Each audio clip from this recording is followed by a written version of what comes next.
us about your service. Well, it's not something that I thought, from early on in my life that's what I was going to do. I just hadn't thought about it. And, but I went through college and I decided I thought I wanted to be a teacher, and then I found out I didn't want to be a teacher. So I went into the Air Force. I had already qualified for officer training. And I went to the Air Force, and the longer I was there, the more I liked it. And there was always a challenge there, something out in front of me that, what's my next job going to be, and how, what can I learn from that job? And it was just a great experience the whole way through, all 28 years. I didn't have the same job more than one time, I don't know whether that means you can't hold a job too long. I don't think that was it, because I usually got promoted out of them. But anyway, it was a very exciting career. I served, I didn't serve in combat at all. I volunteered to go to Vietnam twice, and they said they didn't need me to go. It was right at the end of the war. And they wanted to send me to Air Force ROTC headquarters here in 1969, which it's one of our commissioning services in the Air Force. You can either, well, I won't go into all that, but we were trying to get students into ROTC on campus while the Vietnam War was going on, and they were, you couldn't walk across a campus without getting, some slur, called at you or something. And people said, why are you, we were trying to open Air Force ROTC to women because they had not been eligible to be brought in through the program before. And so they said, well, let's pick 4 colleges or universities and talk to the administration and see if they're interested in doing this, running a test program. And they said, yeah, sure, we will. One was Ohio State, one was Auburn, one was Drake University in Des Moines, Iowa, and one was in East Carolina, in South Carolina, I think. And the reason I'm mentioning this is to show that we were trying to go, pick regions of the country to see how the idea would go. And so they said, we'll do this for 2 years at those 4 schools and see how it goes. And then if it doesn't go real well, then we can quit and we'll be okay. We won't have lost money. Well, it was so popular that they decided at the end of 2 years to open it to all 175 detachments that we had across the country. Fantastic. And it has gone extremely well. The numbers of women in the program are not that we really care, whether you're a man or a woman, as far as the Air Force is concerned, and pretty much in the other services too. But anyway, I tended to be at the forefront of new programs and new things that were going on.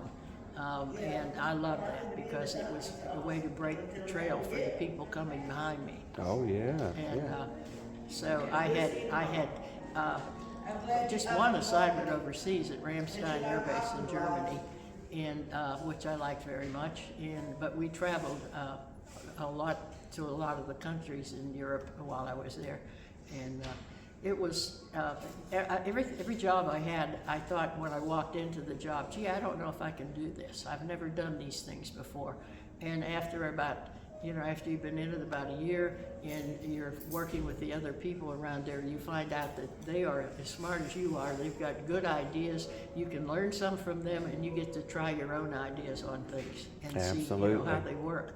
And so it was just an excellent experience. And the only reason I got out at the end of 28 years is that we were in the process in the Air Force of trying to cut back on the numbers of full colonels we had, because it was costing too much to keep us on duty, and they're cutting back on jobs, So I said, I will go anywhere in the world for a good job.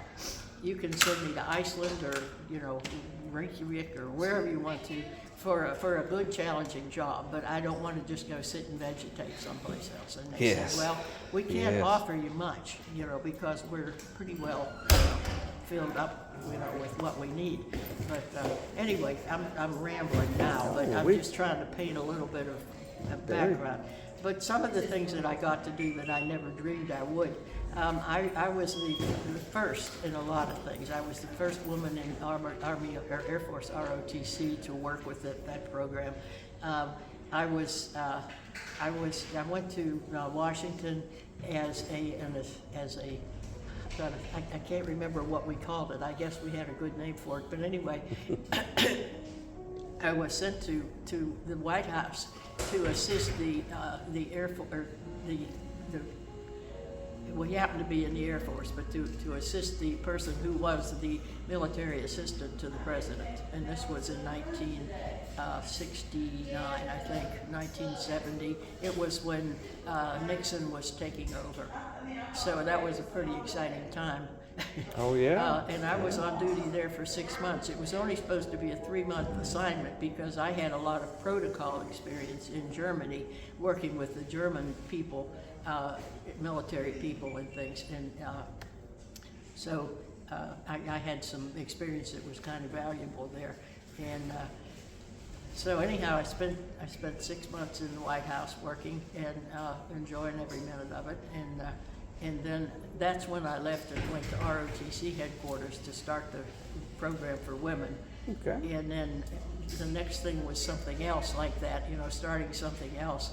But it was a challenge, but it was one that you grew in. You couldn't help it. You'd either grow or else you'd leave. Yeah. And yes. But it was such a wonderful, inspiring place that I was working, and the people that I was working with were just very fine people. And that makes a huge difference. The challenge was there. So for young people that are thinking about, where can I use some of my skills and my knowledge and my intelligence to get ahead, don't overlook the military. And I have to say, don't overlook the Air Force, because that's where my heart and soul is. So, absolutely. So that. I think that'll do fine, Colonel. We appreciate you talking with us today, and we appreciate your service, and thank you for all that you did for advancing women in the ROTC program. And well, I wanted anybody that I worked with to get ahead, whatever they were doing, and they weren't getting ahead because they did what I told them to, because most of them had their own ideas, and I would just support them in what they were suggesting, and they grew a lot, which was wonderful. You can't leave that service knowing less than you knew when you were in. Absolutely. Anyway. All right. Thank you so much.